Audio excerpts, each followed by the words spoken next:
Good afternoon, everybody. Friday, June the 5th of 2020. Thank you for joining us today. Jim Fleeler, Vice President of Sales for Charlotte Products in Canada. We hope you and your families and employees are all staying safe. And thank you for joining us once again. And if you're attending for the very first time, thank you. Last week we had 61 new additional registrants, which was nice to see, and it'll be interesting to see what we have today. Today's sort of remarks, according to our doctors and scientists, they're really saying now that we'll have to vaccine ourselves out of this COVID-19 situation in Ontario, which is where I reside and where Charlotte Products head office is. The number of cases is actually increasing, and probably because of the Victoria Day weekend, Mother's Day, warmer weather and things like that, where people are really out and about and maybe lowering their guard a little bit there. So they've extended the provincial emergency until the end of June. They've decided schools aren't going back in to September. Actually, it'll be a question of whether they even go in then, and probably in some capacity of virtual education. The second peak predicted this fall and winter appears to be gaining momentum, depending on who you talk to and what websites you look at there. More people could be infected with COVID-19 if we don't flatten the curve. And really the serious part of that is at the same time that the seasonal flu comes to visit us there. So imagine COVID-19 combining and mixing with the seasonal flu. I mean, you could have a mutation. We could have a serious issue where we're really in larger and uncharted waters and facing an enemy that really, quite honestly, we've struggled with. That'll overburden our healthcare systems, reducing the available care for people who really need that, assistance with long-term diseases such as heart disease and cancer and those kinds of things. So we all have to do our part. Healthcare can only treat so many of the population. So what we have to do is continue with our precautionary measures. We can't allow people to become more complacent. And now is really not the time to relax social hygiene. And that's really our best lines of defense, which we've been talking about since early March. Our critical role really in the custodial business is that we need to improve the cleaning and disinfecting methods overall. We've talked about it now and again and things like that. And we have to really start thinking of ourselves as first responders to lowering the risk of an outbreak. And that's really a nice little term that we came up with last week. And we really are first responders. We're not, we it's not as intense as if you're EMS or a heart surgeon or whatever it may be. But you know what? We do prevent and lower the risk of outbreaks and disease, going through facilities. And in turn, we are first responders. We've got to elevate our cleaning and our cleaning protocol and our disinfectant protocol to protect public health, and that's really what we're here for. On a supplier notice, because I really like to give you that each week there are shortages in raw materials. Those who planned well are in not as bad a shape as those who did not. I mean, we continuously hear of suppliers that are 100% out and won't have anything for the foreseeable future. We actually at Charlotte seem to be gaining momentum. We've been, like we said last week, we've started putting our 6 triggers loose leaf back in our bottles, private label disinfectants, and our Enviro Solutions ES15. So we're in good enough shape, we see, to go back to doing that. Our alcohol-based hand sanitizers becoming more available every week. And I'll just show you a nice little picture here. And this is Asquith has been telling us this, and I had my doubts actually in the beginning. But we do have, this is the top of the line alcohol. This is not the bottom of the barrel. This is not the stuff that smells like tequila, that has a lot of nasty things. This is the premium alcohol sanitizer. It's a 70%. It's NPN registered with Health Canada as well. And it actually is coming. So far, we've secured I got to get the camera right, a 2-liter container. In a case of 4, we have one pump and the other 3 are refills. We do have a shortage of pumps without doubt, but we do have a limited supply. So if you are looking for the best quality hand sanitizer and you're looking for a fairly substantial or not substantial, sustainable supply, then we may be able to help you out. There's not a guarantee by any means, but believe me, we'll have it. And our U.S. customers, I'm told that we'll have that shortly as well to service you. So as always, we appreciate your participation, your eagerness to learn and join us, and thank you for allowing us to assist you. So with that being said, thank you for joining us, and let's begin today's session. So obviously, June the 5th, we've talked about it. Ask was going to join us here shortly, as always, for our question and answers. This is, I think, our 13th or 14th webinar right in a row. Questions continue to come in. I had a complaint last week that I skip over me too fast, so I thought maybe everyone's sick of me there. But for the new registrants, they don't know who I am. But I've been in the industry about 40 years. And know quite a bit of the aspects of cleaning and sanitation and disinfecting, and really any type of facility or class, and any type of experience level of custodians and janitors. And the one thing I can tell you is I am continuing to learn every single day. So somebody with my experience, you'll that if I continue to learn, obviously the majority of you will be able to learn as well. And it's a good thing, learning. Education is good for every single one of us. Everything we do to lower that risk of an outbreak and keep everybody safer and our employees safer, that's a good thing. So I encourage everybody to continue learning, and you'll be better off for it without doubt there. So, but thank you for listening. Today's discussions, obviously, the cleaning protocols to lower the risk of an outbreak. We're going to talk about manual and mechanized cleaning methods today, and the impact that it has on labor efficiencies between the two. So and most of these, as a matter of fact, but we're going to sort of take them and dissect them. And I want to break it down to sort of the process, what typical tools you use, the risk involved, and then some ideas on how to improve it. So that's really what this is about, is giving you the education to improve. And then we're going to talk about equipment disinfection protocol, lowering the risk again, and preparing your equipment. In this case, we're going to talk about an auto scrubber on what the things you need to do as it's sat idle before you really fire it up and start running through your food processing facility or your warehouse facility or whatever it may be. And that's a popular question that you're asking us. You continue to ask us questions about, can you cover this? Can you cover that? And this is just our way of giving back to you, and we appreciate those comments. So obviously, keep them coming, and we'll adapt and answer the questions that you need. And again, an open mic with Ask with Williams, and the screens lighting up. You won't see all of the questions because we've blocked a lot of them there or whatever, but our screens are, there's a lot of questions coming in already. This is just a picture that it's on the internet every single day. And I just sort of wanted to talk about this for about 10 seconds. This is what an office environment, this is what the so-called people are predicting for an office environment in the near future. I mean, this is basically a glass or a tube or a bubble or whatever you want to say. But you think about it, if we have 3 people there that are within 3 feet of each other, really social distancing is 6 feet, but this actually makes sense. Right. So for those of you that are entrepreneurs, you may want to design something like this, because I can actually see this happening, and before somebody asks a question, how do I clean them? Visit our plexiglass, our PlexiGuard sneeze guard video from last week, and you would do that in the same exact way. But these are popping up every single day, and people are pretty innovative.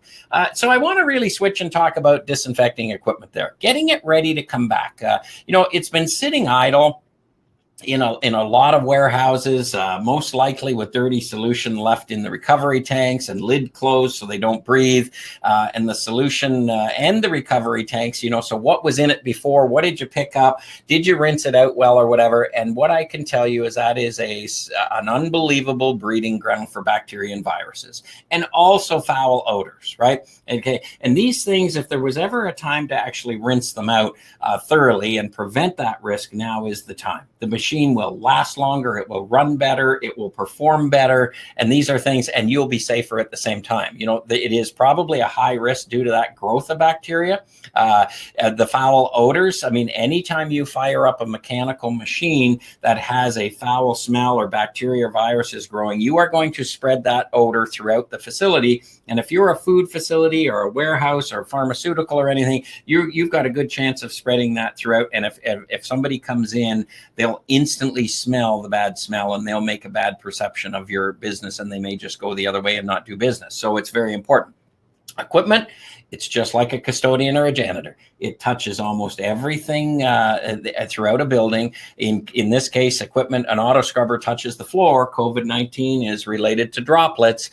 So that on the floor, I mean, believe me, you've got a good chance of spreading it throughout your facility. So we've got to realize that, and we've got to stop the risk. Okay, these are a couple of typical pieces of equipment, and I mean, I took these shots here, and this is not in effect related to the brand. This is, I mean, you could have, there's 100 different brands of equipment out there, but I mean, that bucket and wringer, if you've left that and you've gone home for social distancing and worked from home, that bucket is going to be a cesspool of bacteria. If I actually showed you what was in that tank of that scrubber, that's a cesspool and a risk of cross-contamination. And if I look in the one on the right, it's the same exact thing. You know, the good news about these two auto scrubbers, by the way, is that the operator has left the tanks open so they can breathe. So that's one tip. Never, ever keep them closed. Okay. So right now we're going to switch. We're going to show you a video that we just shot the other day. And this is really an auto scrubber in our Charlotte facility in Ontario on really how to clean and disinfect that before returning it to service. So this is an 11-minute video, and hopefully you find it educational.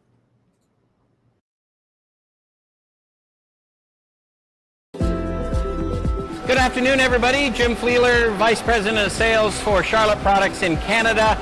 Welcome to today's YouTube video. As you know, we've been conducting our COVID-19 and our webinars on a weekly basis for the last, since the beginning of March, as a matter of fact.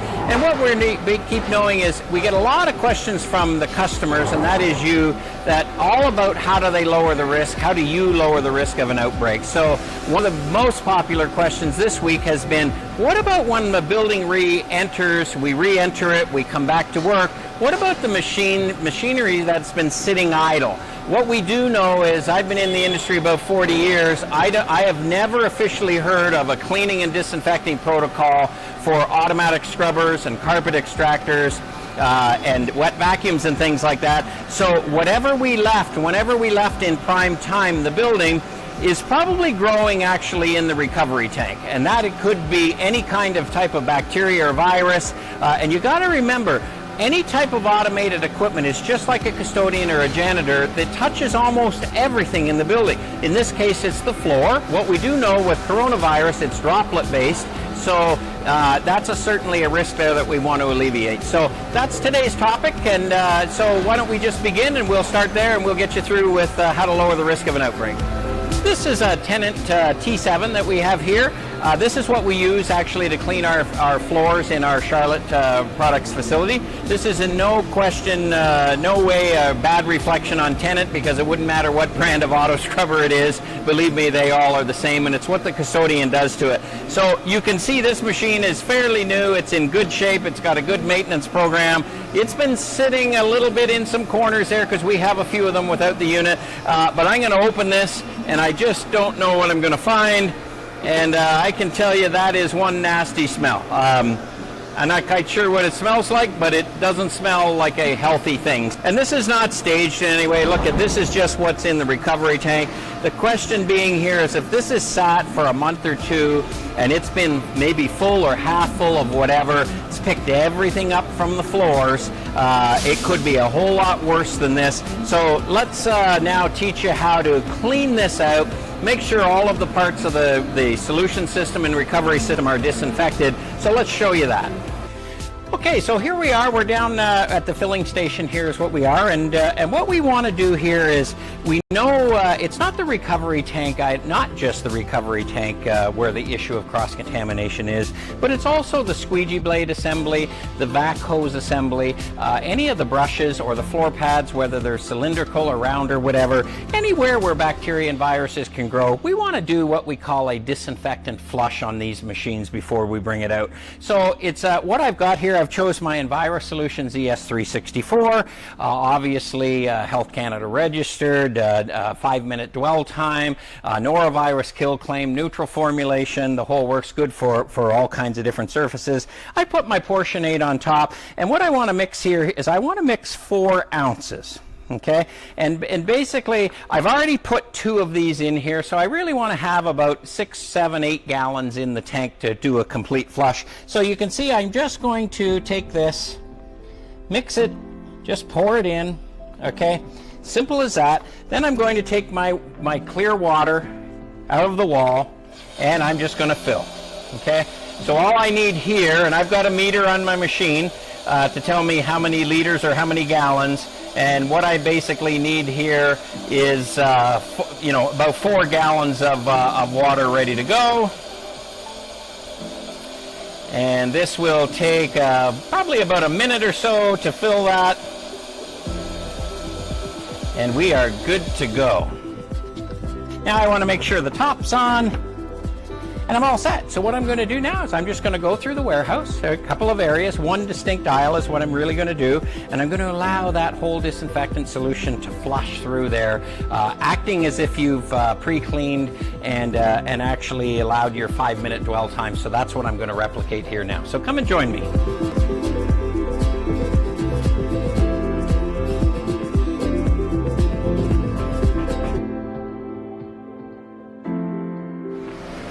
Now all I'm doing here is I'm just doing a small area of the floor, really flushing and disinfecting the recovery tank, the squeegees, the brushes, and those kinds of things. So this is the easiest way to do it, and I'll just go back and forth for about 5 minutes, so I've got the dwell time through the whole entire system of the machine there.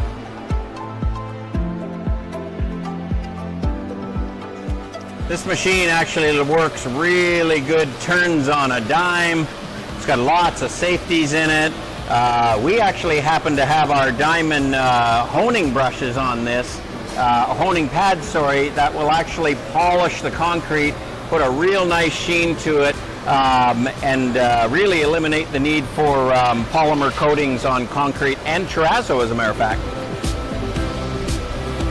So I've pretty well done, for the sake of the video, I've done my 5 minutes pretty well there. That gives enough time for all the disinfectant solution to get in the hoses, to get in the tank, recovery tank that is, through actually the solution system as well if there happened to be anything in there before, all through my brushes and squeegee. So what I do know now is I've flushed that. We're going to show you the tank in a second, and then we're actually going to clean and disinfect the outside of the machine, and then this is good to go right back into any building, re-entry for full production in use in any particular building that auto scrubbers are found in.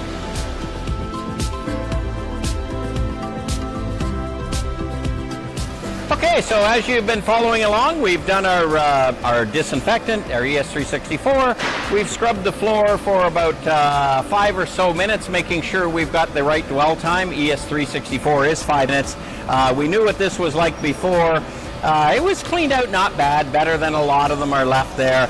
But I haven't looked at it yet, but let's look at it, and hopefully it should smell a little better, because 364 also has a really nice odor counteractant in it that'll actually improve the smell of the facility, which is a real good clean image to protect. So I'm going to take this off. I'm not going to be near as afraid this time, but if you actually look in here, you can see now that has come from the solution system, the recovery system. It's come from the floor as well, and you can see that's pretty nasty. The filtration systems on these need to be cleaned. These are replaceable cartridges as well. All of those things should be serviced. I mean, there are PM programs. All distributors have those.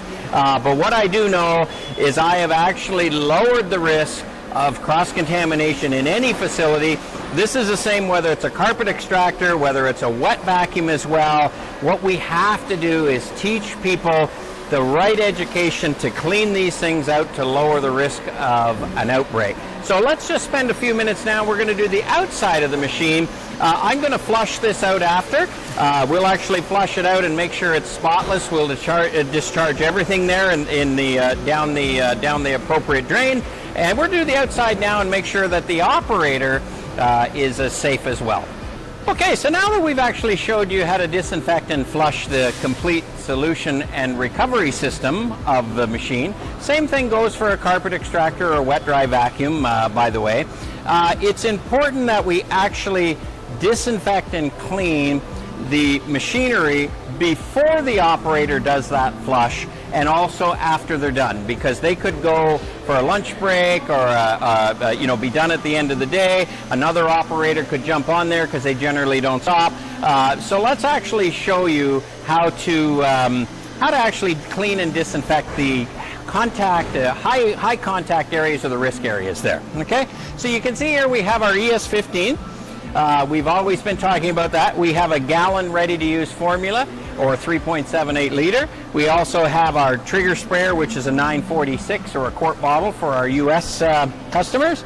And then we've got my favorite, the pump-up sprayer, which takes this refill.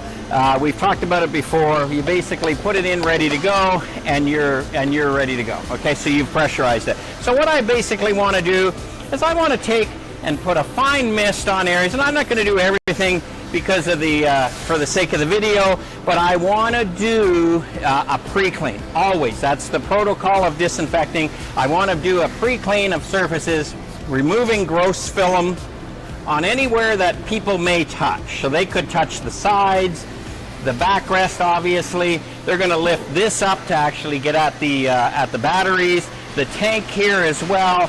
They're going to touch this to actually get at the recovery tank. Obviously the steering wheel, all the touch points around there, the underside of it as well. And what we're doing is just basically what we're calling a pre-clean. The buttons where the solution systems are, the vac systems, the brush systems, how you engage those, the actual key, the safety horn, all of these things. So we really are doing a pre-clean. Once we've done that pre-clean, we basically want to put a fine mist on, and the way that ES15 works, okay, is you spray and walk away. 5-minute dwell time, spray enough on that it does that. What I would do with this too is I'd recommend after the dwell time just taking a water rinse and cloth and drying it off. You want to make sure it's ready to go when somebody comes back, the operator comes back to go from there. So that's really, what I'm going to do. I'm going to wipe it down after that, okay? And obviously, we have our Serve Clean gel sanitizer here. What I would recommend at the end of that, before you actually go anywhere throughout the building, make sure you put that on your hands. It's like any alcohol-based hand sanitizer. Work it in well to your hands. We actually are now manufacturing, putting that across Canada, maybe soon in the United States as well, but that's some real good peace of mind there for you for hand safety and hand hygiene and lowering the risk. So really at Charlotte Products, this is just one more way of transferring the education to you to really lower the risk of an outbreak. Thank you.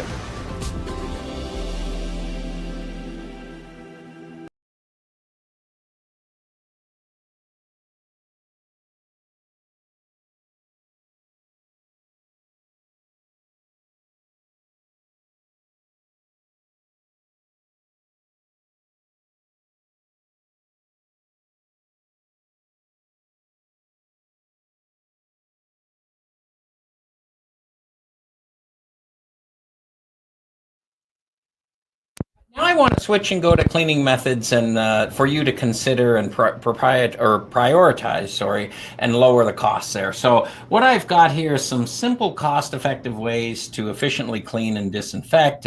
Facilities will have to place a higher priority on employee wellness.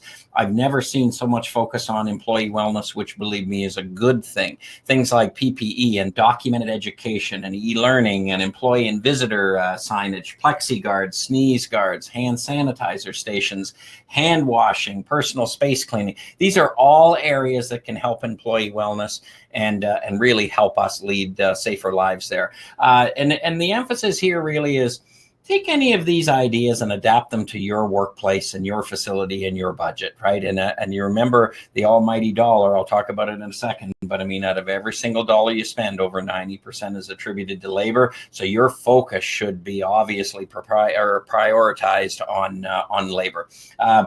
We're going to have to increase cleaning frequency. We're going to have to be more precise with where we clean. more aware and specific of those high contact points. And mechanized systems are much faster than the old standard cleaning methods. There's still nothing wrong with manual methods, but there are better ways, and you're going to be asked to up your game as far as cleaning and disinfecting goes. So these are some things that can help you and also lower the risk of an employee injury. Achieving higher square footage coverage, increasing that square footage efficiencies and things, and addressing the high cost of labor are a few things that you want to focus on. Last week's winner, I know we had a winner of the of the golden $100 bill. That's available again this week for the first one that just basically writes in and says, I'd like that to send that to me. It's not a cash value, by the way. I got to disclose that, but it's there. But I mean, it doesn't matter what currency you've got.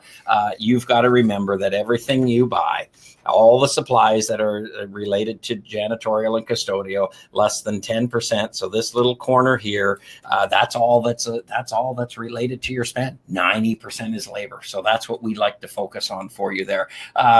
So manual cleaning methods, some of them, this is the highest cost by far. These are things that include sweeping and dry dusting and damp dusting, dust mopping, dry mopping, spot mopping, spills and hot spots throughout a facility, damp mopping and wet mopping. There are differences in all of these, and I'll try to explain some of these today and then continue in the future there. Manual hand scrubbing, spot cleaning. So I want to do just sort of a short review of the process and the risk and the return on investment, and make sure that we recommend you prioritize and investigate one of those areas or all of those areas for your particular facility. So obviously keeping in the theme of manual cleaning, sweeping.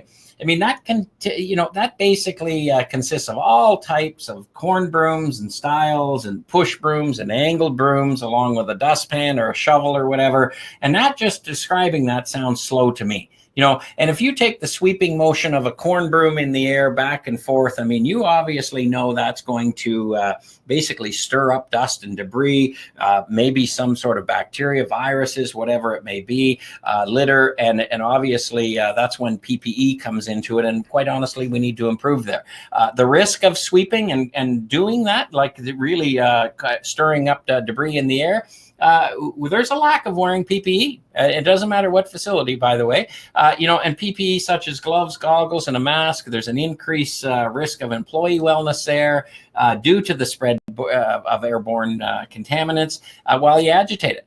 So, and then the high labor cost, it's very low square footage coverage. I mean, take a corn broom, take it outside to your parking lot and tell me how long you'll be out there, because you could be days, you could be hours, you could be whatever, and it's not a very efficient way. So what you should consider: manual sweepers, power sweepers. It's a one-time capital investment. It's got an exceptional return on investment, and it'll actually allow the cleaner, you'll have cleaner results, safer results, and you'll prolong the life of flooring substrates, because the better you sweep outside on immediate sidewalks, entrances, lobbies, whatever, the less wear and tear on your flooring substrates, your carpet surfaces, your entrance matting, and believe me, it's a good return on investment. You can actually prolong the life of your floor care program by actually keeping the dirt outside where it belongs. Doing a corn broom, doing a push broom, although they're good and they've been around for many years, there's better ways. And that's just one idea of labor efficiencies.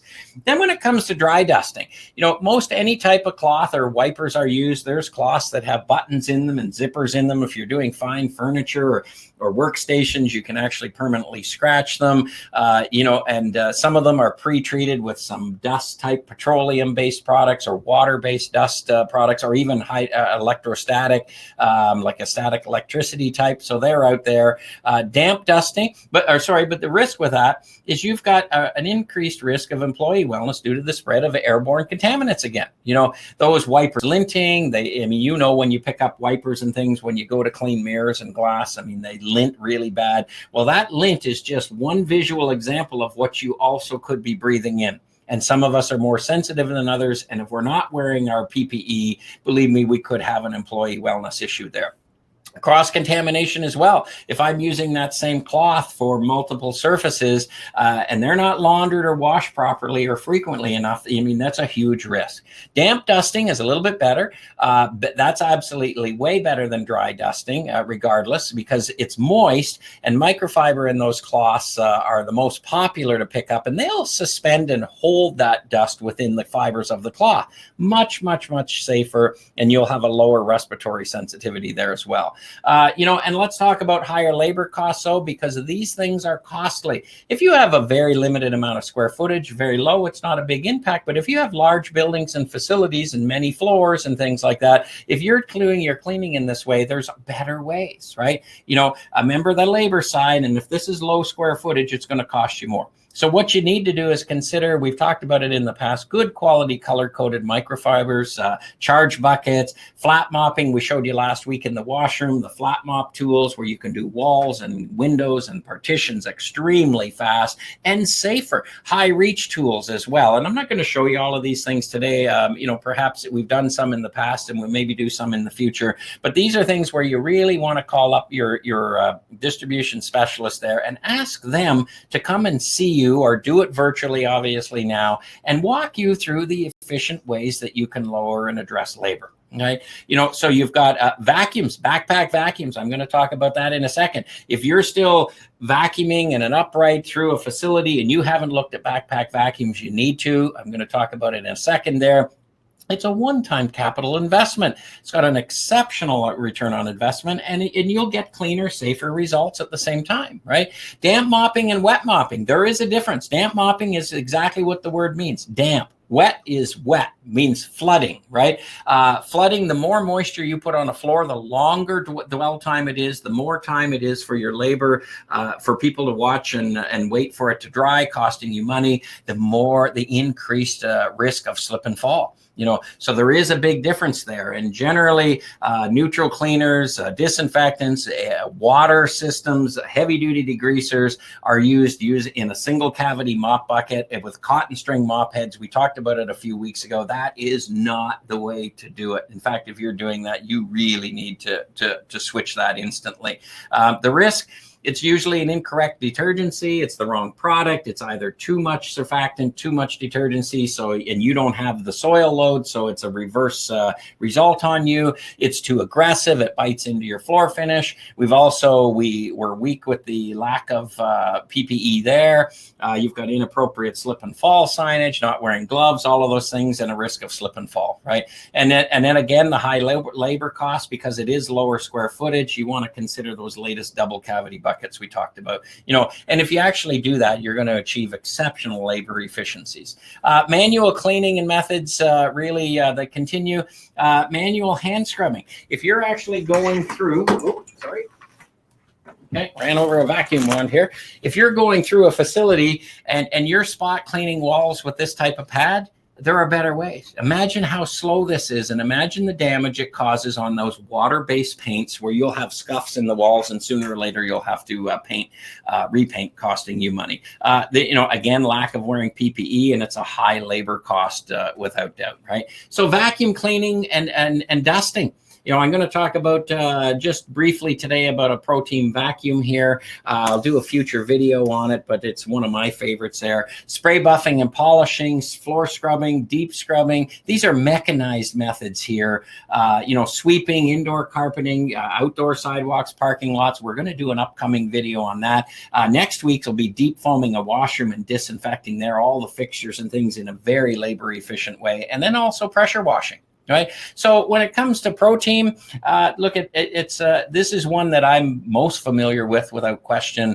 It's major labor efficiencies surrounding that, and without doubt there. And backpacks, if you haven't looked at them, this happens to be one of my favorites here. I mean, look at the savings, right? If you're running an upright vacuum through a facility, you can basically do just under 3,000 square feet an hour. Right. If I've got a corded backpack, you can gain 10,000 square feet an hour. I mean, so that's 3 or 4 times faster. And then the new cordless one, so in other words, without a cord, I mean, look at this. I can clean up to almost 15,000 square feet an hour. So you've got a choice. If 90% of my spend is around labor, and I'm still running a 12-inch upright through a building doing less than 3,000 square feet and banging off furniture and things. Believe me, there are more efficient ways, right? The Pro Team experts are around. All the distributor reps are around who represent Pro Team. Get that. Get it into your facility. Get a demo. Buy a unit, right? And things. And I'll show you that in a second. How well it uses. So, Chris, are you with me there? Okay, so this is one of the vacuums, and I'm not going to go into a lot of the detail with it, but the thing I like about it, you've got HEPA filtration, and you've got their Sidewinder tool, which I really like. And this is, and if you can see, this is basically the head of it, and you can see dual suction from the front and the back of the wand. But what I like is if I'm doing an upright, so I'm going like this back and forth, very slow, bouncing on. Look at this. I'm standing in one spot, and I can tell you I'm covering easily 8 to 10 feet. Much faster. I mean, you can see the speed I can go through. I'm not chasing visual debris in any way whatsoever. This is the best return on investment for you. It's the Pro Team Super Coach 6. And believe me, I would recommend anybody looking at that and considering that for your facilities. It just works really well. And there's bigger units and things like that as well. So with that being said, my next slide here, again, we'd be remiss if we didn't remind you of the proper cleaning procedure and disinfecting, always using the registered disinfectant, always diluting it properly, always pre-cleaning, and the dwell time, respecting that, and rinsing with potable water. As far as the nice change here, Jen Meek actually did this week after listening to several customers. On our titles here, on our website, we just had the dates, and we had the same title of lowering the risk of an outbreak. And what she's done is she actually took this and gave a bit of an idea, a title on each individual one, so you don't have to search them all. They're all there for you, and they're all past ones that we've done. So that's a nice, again, another example of listening to you.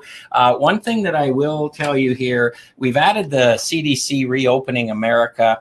It applies to North America, by the way. The guidance for cleaning and disinfecting and reopening. This is an unbelievable link that is full of information. And on about the second last page here, can't see it that well, but there are all links to opening infection control in healthcare settings and hand hygiene and blood and plasma facilities and pharmacies and all of those things, colleges, universities. This is an unbelievable resource for anybody to actually download. So with that being said, we'll get to our questions here. This is our 13th webinar. We want to thank you as always. We're going to continue these. Next week is Friday, June the 12th. So that is really officially the middle of June pretty well. Next week, we're going to talk about how to easily and effectively deep clean washrooms, using foamers and things and cleaning grout and stuff like that. So, and we'll also continue with mechanized cleaning methods. So I think now joining me is Asquith Williams, and I think IT has our sheets here. As a matter of fact. Okay, excellent.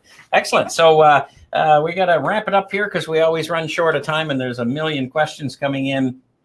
We've got Chris who's handling on the IT. We've got Matt who's handling the live responses, and a shout out to him today because it's his birthday today. So happy Matt Strano. That's Charlotte's CEO there. So happy. We're not going to sing because we don't want to scare people, as a matter of fact there. So Asquith, I noticed that's a nice shirt you're wearing today. I was about to say the same thing. Oh, that's nice. I think I look a little better than you are actually, but we'll get right to the questions there. So it's funny. We have a tendency of doing that for the last 25 years or so, wearing similar clothing. So this one's from Robert here, Asquith. Can you cover more about floor finish in future sessions, particularly the deep stripping process? This consumes a lot of time and we never quite get it right. We also have many different opinions on how to do floors, and I would like to streamline their process, and any help would be appreciated. What do you got to say there? Well, what we should do is do a special webinar on deep stripping. I think that would be a good idea to do. But always remember, though, just like disinfection, you got to let the chemistry do its job. Yeah. Dwell time. You got it. You got it. That's key. Yeah, that's good advice there. I mean, if you take a deep stripper and it says mix it here and let it sit 10 minutes, and if you mix it somewhere else and let it sit for 2 minutes, you're going to have a result that doesn't make you look good. Yes, and you obviously you got to follow the procedures as well. Make sure that the floor is sufficiently wet as well. Doesn't dry out on you as well. Yeah, you've got it. We'll cover. I think we'll add that, and it does tie in with lowering the risk, because floor finish takes away seals porosity there, so you can clean better and remove bacteria and viruses and possible risks from it there. Yes. Here's Jack, who actually works with Robert. Are there safer deep stripping products on the market that actually work? Of course, we've got a few. Just to name one. You can go with a clean cut product, which is an excellent product, Ecologa certified, and very efficacious. So that's something that it's easily done. So maybe we'll do the little demo like we did the tile with the finish. I think that'd be a good idea. Yeah, that's one of my favorites there for sure. Here's Matthew. I work for a public transportation company driving a bus. So here's a bus driver. We have new plexiglass guards installed for our protection. Should we be disinfecting these often and then rinsing with water and drying? And should I be wearing gloves and glasses during this? Well, you should always wear your PPEs, absolutely, because you have to remain safe. And yes, I recommend absolute cleaning on a regular basis, because you're dealing with the public on both sides, and you should do that regularly. Yeah, especially bus. You don't know where people are coming from or whatever there. So that's good. So Matthew, open to the public, and yes, you should clean regularly. Yeah, good advice for Matthew. Here's Bernard. Is it true that through your dilution control system that my glass cleaner is only about 10 cents a liter ready to use? If this is true, why wouldn't anyone install the system? And what type of facility qualifies for this? Well, that's a very good question. Ideally, you got to look at the dollars and cents, and you pointed out very often on your dollar in terms of labor. And also cost in use. If you're just a small facility, then you just use a ready-to-use program. But if you have a large enough facility, you should go with the concentrate and go with your ready-to-use program. Yeah. Because again, you may spend a little upfront, but then you see once you dilute 1 to 64, 1 to X. X is a very, very small dollar value. Yeah. So so Bernard, so what you're saying is basically if he has 4 or 5 windows, he's fine with that. Yes. But if you're looking at the school or you're looking at some sort of institution, then of course you go with the concentrated. Okay, good. Okay, that's a good question, Bernard. Here's Sandra. Keep up the great knowledge. Being in a community college, we receive lots of emails advertising information and protection from COVID, but it's either too complicated or appears dishonest, i.e. lots of so-called miracle products. Yours is the best. You two do an amazing job. Keep it up. Well, there you go. That's a nice compliment. Thank you, Sandra. I appreciate that. Thank you, Andrew, I've had a long-standing success with your Enviro Solutions products. Do you manufacture other brands that may be available, and do you supply areas of the United States? Yes, we do. We've got other brands. Surf Clean is an excellent brand that we've got. This one right here. Hand sanitizer? Yes. Other products other than the hand sanitizer must also emphasize. Yeah. And of course, we do custom solutions brands, and we do private label for many, many companies. Yeah. So both commercial and retail. Yes. Yes, we do there. So we do a lot of things supplying North America but definitely his question is United States. So absolutely yes. So if you need some help there for sure. Here's Arthur. Are you continuing on these webinars? Can you add other cleaning ideas such as grouting and carpet spot removal? I'd say we'll do that. Yes, we should do one. We should do one. Yeah. Like you say, we've been listening every week. All of this content comes from you because if it's your question, it's a good question. We try to help everybody there. Here's Glenn. I like the video on disinfecting my equipment, both inside and out. How often should I do this? It all depends on how often you use the equipment. If you use it regularly, I think you should do it very regular. At least once a week, you should at least follow, your cleaning procedure. Yeah, and if you're, I guess, if you're a food processing Even or more pharmaceutical, you want to ramp even that more up a little often. bit. But Yes. yeah, okay. Yes. So good advice, Glenn. Yes. Revisit the video because it really is a disinfectant flush system, and I've quite honestly, in all my years, never seen any protocol from anybody talking about it. So it's just one other way One for other that way. little bit of peace of mind there. Absolutely. Here's Bob. If I use your ES364 for disinfecting my recovery tanks on my auto scrubber, will it eliminate the stagnant odor as I get complaints that it causes nasty odors throughout the building? Yes. You got to remember that the source of odors come from, of course, bacteria. And so if you eliminate the bacteria, you will obviously eliminate the odor. Good. So and just continue that process. And Bob should like the fragrance or the after smell of 364. I think Absolutely. It's I know it's one of your favorites. What's it smell Jimmy. like? I know it's your favorite, Yeah, Jim. it's sort of, it is actually one of them. No, ES15 in the pump-up sprayer is mine, actually. Here's Wilson. I like what I see for labor savings advertised on the Protein backpack slide. Is it that big of a difference over an upright vacuum, and where can I find out more information and purchase? I think that's a better question for you to answer. Yeah, absolutely it is. Those are all ISSA standards, which are totally authorized across the world, as a matter of fact. You know, so when a number's said there, it's an accurate number. And believe me, if you could save, I mean, I don't know what the price of the vacuum is, but just say it's $1,000. I'll just say it's $1,000, right? Okay.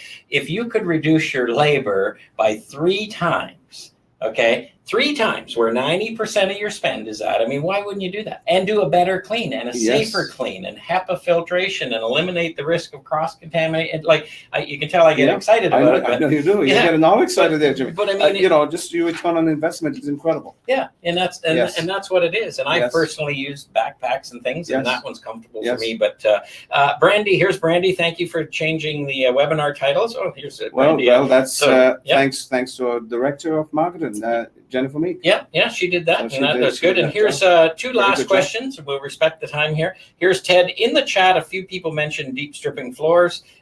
Would you please talk about how I lower my labor costs and do it right, all while being safe in the near future, as it's time for schools to begin redoing floors now.